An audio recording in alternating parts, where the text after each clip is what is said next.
Assalamualaikum dan selamat sejahtera. Kita akan teruskan dengan topik masa. Untuk slide yang ketiga, sebab tu saya tulis masa 3.0. Kita akan belajar tentang tempoh masa. Untuk kali ini, kamu akan belajar apa? Belajar macam mana nak mengenali garis masa, tempoh masa, masa mula dan masa tamat. Kamu kenali semua ni. Kemudian, kamu akan belajar cara nak menulis garis masa dengan betul. Kemudian, kamu akan cari tempoh masa yang melibatkan jam dan minit dalam hari yang sama. Seterusnya, kamu akan belajar mencari tempoh masa melibatkan jam dan minit dalam hari yang berbeza. Okey, inilah yang bahagian atas ni, ini yang dipanggil garis masa. Garis masa mesti ada perkara-perkara berikut. Dia mesti ada masa mula, mesti ada masa tamat dan mesti ada tempoh masa. Dan of course lah, semestinya mesti ada garisan ini. Okey, masa mula di hadapan, masa mula di bahagian kiri, masa tamat di bahagian kanan dan ia mesti ditulis dalam sistem 24 jam. Tak boleh tulis dalam sistem 12 jam. Kemudian kamu juga mesti hafal perkara yang paling penting sekali iaitu formula tempoh masa. Seperti yang kamu dapat baca, formulanya ialah masa tamat tolak masa mula. Tempoh masa bersamaan dengan masa tamat tolak masa mula. Kita lihat contoh yang pertama iaitu mencari tempoh masa dalam hari yang sama. Okey.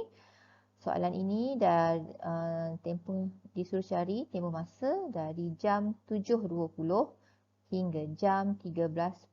Okey, sekarang kita akan lengkapkan garis masa. Di sini kita tulis masa mula jam 7.20. Kemudian kita tulis masa tamat jam 13.10. Okey. Formula, kita gunakan formula kita iaitu tempoh masa ialah masa tamat tolak masa mula. Nak cari tempoh masa untuk hari yang sama sangat senang. Hanya gunakan formula. Buat garis masa. Lepas tu gunakan formula. Itu sahaja. Sekarang kita nak tulis dekat kita punya ni, kita formula kita ni, bahagian mengira ni kita panggil T method. Okey. Kita nak mencari tempoh masa yang di sini, yang di atas ni. Berapa tempoh masa dia. Okey.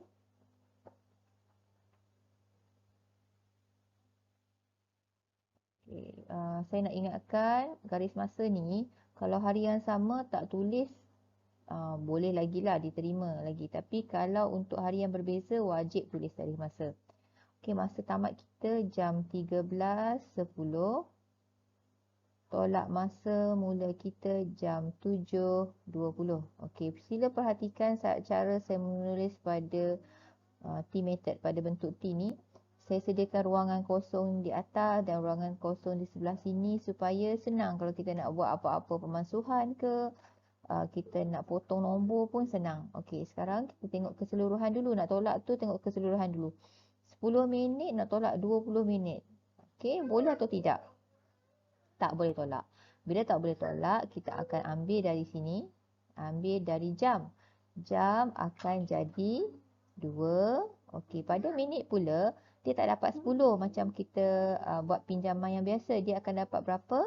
Bagus, dia akan dapat 60. Maka dia jadi kat sini 70 minit. Okey.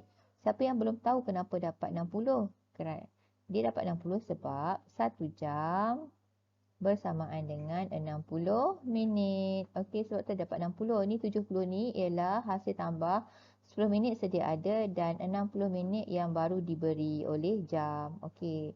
Okey, sekarang kita nak tolak. Sifar 5, 12, tolak 7. Ini kita boleh ambil keseluruhan dia sebab dia sama unit. Sama unit jam. 12 tolak 7, 5. Okey, sekarang kita dah tamat. Kita dah menyelesaikan soalan ini. Sekarang kita nak tulis. Cara tulis untuk tempoh masa ialah 5 jam 50 minit. Kamu jangan tulis 5.50 AM atau 5.50 PM. Kalau kamu tulis macam tu salah. Macam ni salah. Sebab ini ialah format menulis masa. Sedangkan soalan nak tempoh masa. Jadi kamu kena tulis macam ni. 5 jam 50 minit. Seterusnya kita akan cari tempoh masa yang melibatkan hari yang berbeza. Okey, perkara paling penting sekali mesti tulis garis masa dan mesti saya pun sebenarnya dah buat guideline kat tepi ni untuk kamu. Pertama, tulis garis masa. Kemudian akan tandakan pukul 12.30 malam. Garis masa kita kena lengkapkan. Kena tuliskan dia punya masa mula dan juga masa tamat. Masa mula yang diberikan dalam bentuk 12 jam. Dalam sistem 12 jam, 10.45 PM. Jadi kita kena tukar kepada sistem 24 jam. Kita tukar ia jadi jam 22.45. Bila dia ada hari Rabu, kita tulis Rabu. Kemudian untuk hari Khamis pula, masa tamat kita ialah jam, sebab dia AM kan, kita tak perlu tambah 12 lah. Dia kekal sebagai jam 9.20 hari Khamis. Sebab dia pagi, kita tak payah tambah 12 dekat bahagian jam ni. Okay, sekarang kita nak cari apakah tempoh masa di atas ni. Berapa tempoh masa dia. Okey. Bila hari yang berbeza, kita tak boleh cari sekaligus. Macam kita cari untuk hari yang sama. Tak boleh. Kita kena pecahkan menjadi pecahan kepada hari yang bersama dan juga hari yang lain. Okey, macam mana tu?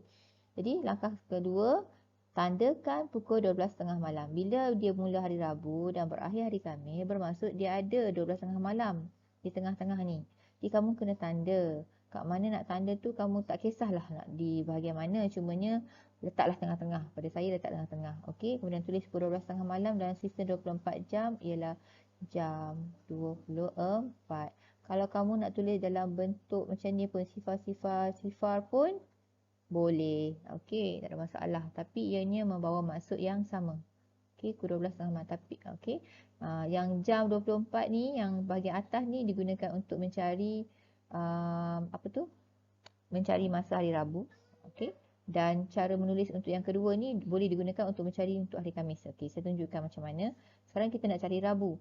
Sekarang kita punya masa tamat untuk Rabu ni dah jadi lain. Dia bukan lagi 9.20 hari Khamis, bukan lagi. Sebab kita nak cari hari Rabu sahaja. Okey, ni bahagian Rabu sahaja. Jadi, kita punya masa tamat sekarang ialah berapa? Bagus. Sekarang masa tamat kita ialah jam 24. Masa mula kita masih sama. Iaitu jam 22.45. Okey, minta maaf. Saya salah tulis masa tamat. Okey. Kita tulis dulu masa tamat kita jam 24. Tolak masa mula kita jam 22.45. Okey, boleh faham kenapa kita dah ambil jam 24? Sebab kita nak cari hari Rabu saja. Okey, waktu terakhir hari Rabu ialah pukul 12.30 malam. Jadi sudi sampai 12.30 malam sahaja. Okay, sekarang sifar nak tolak 45 tak boleh. Ambil dari 4. 4 jadi 3. Ingat kena ada ruangan di atas ni untuk tulis nombor yang selepas dipotong. Dan dia dapat 60 minit. Tolak 45 jadi 15 minit. 15 minit. Okey. Lepas tu 3 tolak 2, 1. Maka tempoh masa pada hari Rabu sahaja ialah 1 jam 15 minit. Okey, sekarang kita teruskan. Kita nak cari tempoh masa dari 12.30 malam sampai jam 9.20 Khamis. Okey, sebenarnya yang ni kita tak payah kira. Kalau ianya bermula dari tengah malam sehingga jam 9.20 minit hari Khamis, kita hanya perlu tulis sahaja 9 jam 20 minit. Tulis 9 jam 20 minit. Okey, apa-apa tempoh masa jika ia bermula dari 12.30 malam tepat, bukan 12.30 malam 1 minit, tapi 12.30 malam yang tepat, kita tak payah kira. Kita terus ambil je. Sehingga pukul 9.20 pagi hingga jam 9.20 kita terus tulis jam 9.20. Okey. Sekarang kita dah ada kedua-dua masa ni, kedua-dua tempoh masa ni, barulah kita boleh mencari jumlah. Okey. Kita akan jumlahkan 1 jam 15 minit pada bahagian hari Rabu ke hari Khamis 9 jam 20 minit. Okey, ingat kalau nak cari tempoh masa kita tolak Tapi kalau nak cari jumlah tempoh masa untuk kedua hari, kita tambah. Tambahkan 5, 3, 10. Jadi jawapan kita apa kelas? Bagus. 10 jam 35 minit. Okey, saya harap kamu faham tugasan pada hari ini dan boleh menjawab. Semua boleh turn in, boleh?